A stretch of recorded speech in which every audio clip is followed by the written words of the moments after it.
할렐루야. 오늘 또 좋은 하루를 주신 주님께 감사드립니다. 대강절 말씀 묵상 마태복음 1장 2절 그리고 6절 말씀을 묵상합니다. 제가 봉독합니다. 아브라함이 이삭을 낳고 이삭은 야곱을 낳고 야곱은 유다와 그의 형제들을 낳고 6절입니다. 이새는 다윗 왕을 낳으니라. 1절에 이어지는 족보 전체는 지금 2절에서 보듯이 아브라함이 이삭을 낳고 이삭은 야곱을 낳고 하는 방식으로 하나의 단어 낳고로 연결되어져 있습니다. 오늘 이 점을 묵상하고자 합니다. 족보이기 때문에 가장의 이름이 쭉 이어지는 것은 당연합니다. 그런데 낳고라고 하는 단어로 이어져 있다고 하는 것, 이 점이 매우 중요합니다. 낳고의 헬라어 원문의 단어가 에게네센이라고 하는 단어입니다.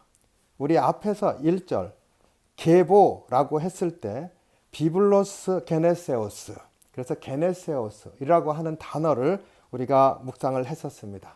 탄생, 창조 혹은 기원 이런 단어였었죠. 바로 그 단어와 같은 단어인 에게네센, 낳았다, 탄생했다 라고 하는 단어인 것입니다. 바로 이 단어로 쭉 이름들이 이어져 있어요. 한번 나무를 생각해 보시기 바랍니다. 나무의 몸통이 쭉 자라면서 가지가 쭉 뻗어나가지 않습니까? 그리고 그 가지에 열매들이 맺힙니다. 이 몸통, 게네세오스, 그 다음에 가지들이 쭉 한데 에게네센, 그 같은 단어라고 그랬죠. 그리고는 그 가지들의 이름이 열매 맺었다. 마치 생명의 나무, 탄생의 나무에 이름들이 쭉 이어져 있다. 이렇게 볼 수 있지 않습니까? 족보 전체는 아브라함이 이삭을 낳고 이삭이 야곱을 낳고 하는 방식으로 낳고로 이어지는데 이것이야말로 탄생의 이어짐이다. 그 탄생의 나무에 그 약속을 이어받은 사람들의 이름이 계속 주렁주렁 열매 맺고 있는 것을 우리에게 보여줍니다. 저는 이 족보를 보면 구약 창세기에서 족보를 보게 되는데 그 족보의 메시지를 떠올리곤 합니다. 아담으로부터 족보가 이어질 때 가인의 후손이 빠집니다. 그리고 약속의 자녀, 가인을 건너뛰고 하나님께서 새로 주신 약속의 자녀 셋으로 이어지지 않습니까?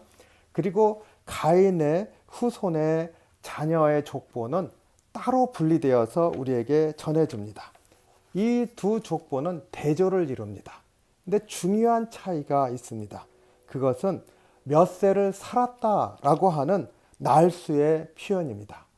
아담과 그리고 셋으로 이어지는 그 족보에는 몇 년을 살았다라고 하는 게 있는데 가인의 족보에는 살았다는 날수가 없습니다. 그들이 무엇을 했다만 있습니다. 그러니까 살았다고 하는 것이 하나님 앞에서 그리고 하나님의 약속을 받고 살아가는 것만 살았다고 할 수 있다는 것이지요. 예를 보겠습니다. 가인의 족보가 4장 20절로 21절에 나와 있는 예를 보면 아단은 야발을 낳았으니 그는 장막에 거주하였으며 가축을 치는 자의 조상이 되었고 그의 아우의 이름은 유발이니 그는 수금과 퉁소를 잡는 모든 조상이 되었다. 여기에는 장막에 거하고 가축을 길렀으며 퉁수와 수금을 그 악기를 만들면서 연주하는 자들이었다. 세상적으로 보면 굉장히 훌륭한 일들을 한 사람들입니다. 그러나 그들이 무엇을 했다. 그런데 얼마를 살았다가 빠져 있습니다. 아담의 족보의 예는 5장 4절로 8절입니다. 아담은 셋을 낳은 후 800년을 지내며 자녀들을 낳았으며 그는 930세를 살고 죽었더라. 셋은 105세에 에노스를 낳았고 에노스를 낳은 후 807년을 지내며 자녀들을 낳았으며 그는 912세를 살고 죽었더라. 이들이 무엇을 했다는 얘기는 없지만 얼마를 살았고 그 살면서 누구를 낳았다라고 말을 하고 있습니다. 예수님의 족보가 바로 이렇지 않습니까? 생명을 하나님의 약속을 받은 자로서의 사는 것이 생명인데 그 생명을 얼마 동안 살았다. 생명은 하나님께서 정하시고 우리가 사는 날수를 하나님께서 계수하고 계시는 것을 보여주는 게 바로 이 구약의 족보이고, 바로 그 구약의 족보의 메시지가 예수님의 족보에서 낳고라고 하는 단어, 생명이라고 하는 것, 탄생이라고 하는 것을 가르치는 단어로 이어져 있음으로 해서 우리에게 동일한 메시지를 주고 있습니다. 하나님의 약속을 지킨 이들, 하나님의 생명을 이어간 이들이 바로 이들이다. 그리고 그것은 예수 그리스도의 탄생으로 완성되어졌다라고 우리에게 말씀을 하시는 거죠. 그래서 1절에서 비블로스 게네세오스라고 하는 그 첫 말의 시작과 그리고 에게네센으로 계속 족보를 이어가는 이 족보의 구성이 바로 생명을 이어간 이들이다. 하나님의 약속을 이어간 이들이다. 그리고 그들을 통해서 예수 그리스도께서 오심으로 온전하게 하셨다. 이 족보의 첫 번째 단락은 아브라함에서 시작해서 낳고 그리고 다윗의 탄생으로 이어지며 맺습니다.